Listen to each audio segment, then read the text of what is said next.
Hi, ഞാനിന്നൊരു സിമ്പിളായിട്ടുള്ളൊരു item ആയിട്ടാണ് വന്നിരിക്കുന്നത്. നമ്മുടെ മുറ്റത്തെടുക്കുന്ന കല്ലില്ലേ, അവനൊരു നിസ്സാരക്കാരനൊന്നും അല്ല കേട്ടോ. അവൻ ഉപയോഗിച്ചിട്ടാണ് ഇന്നത്തെ പരിപാടി. ഞാൻ ദേ ഇതുപോലത്തെ കുറച്ച് കല്ലെടുത്തിട്ടുണ്ട്. കുറച്ച് വലിയ കല്ലെടുക്കണം. എനിക്കിത് ചരലിൻ്റെ ഇടയിൽ നിന്നാണ് കിട്ടിയത്. ഇനി നമുക്കിതൊരു ബ്ലാക്ക് കളറുള്ള പെയിന്റ് ഉപയോഗിച്ചിട്ട് പെയിന്റ് ചെയ്യാം. ബ്ലാക്ക് കളർ തന്നെ വേണമെന്നില്ല, ഏതെങ്കിലും ഡാർക്ക് ആയിട്ടുള്ള ഏതെങ്കിലും ഒരു കളർ ഉപയോഗിച്ചാലും മതി. നല്ല ഡാർക്ക് ഗ്രീനോ ഡാർക്ക് ബ്ലൂ ഒക്കെ ഉപയോഗിക്കാവുന്നതാണ്. ഞാനിവിടെ ബ്ലാക്ക് കളറാണ് അടിച്ചു കൊടുക്കുന്നത് കേട്ടോ.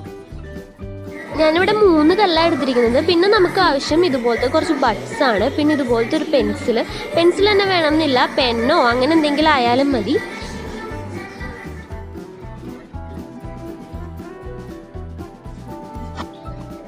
നമ്മൾ ഈ കല്ലിൻ്റെ പുറത്ത് ഡോട്ടഡ് പെയിൻറ്റിംഗ് ആണ് ചെയ്യാൻ പോകുന്നത്.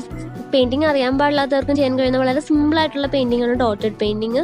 നമ്മൾ കല്ലിൻ്റെ പുറത്തോ അല്ലെങ്കിൽ മറ്റെന്തിൻ്റെ പുറത്താണെങ്കിലും ഇതുപോലെ ഡോട്ട്സ് ഇട്ട് കൊടുത്ത് പെയിൻറ്റ് ചെയ്യുന്നതിനാണ് ഡോട്ടഡ് പെയിൻറ്റിംഗ് എന്ന് പറയുന്നത്. അതൊരു കറക്റ്റ് ഷേപ്പിൽ നമ്മൾ അറേഞ്ച് ചെയ്യുമ്പോഴാണ് അതിൻ്റെ ഭംഗി നമുക്ക് ശരിക്കും അറിയാവുന്നത്. ഞാനിപ്പോൾ വളരെ സിമ്പിളായിട്ടുള്ളൊരു മെത്തേഡാണ് കാണിക്കുന്നത്.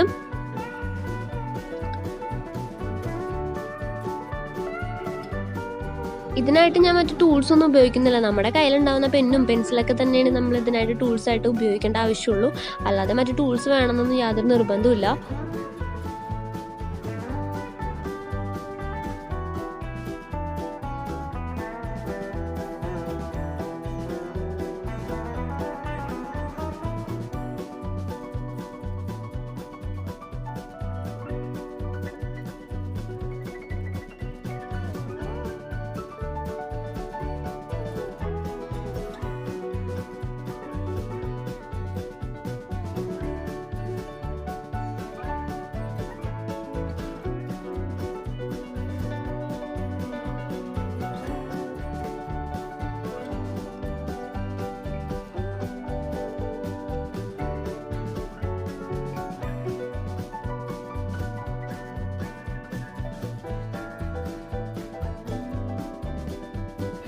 കണ്ടോ, നമ്മുടെ വർക്ക് ഇപ്പോൾ ഫിനിഷ് ആയിട്ടുണ്ട്. നല്ല ഭംഗിയായിട്ടില്ലേ കാണാനായിട്ട്.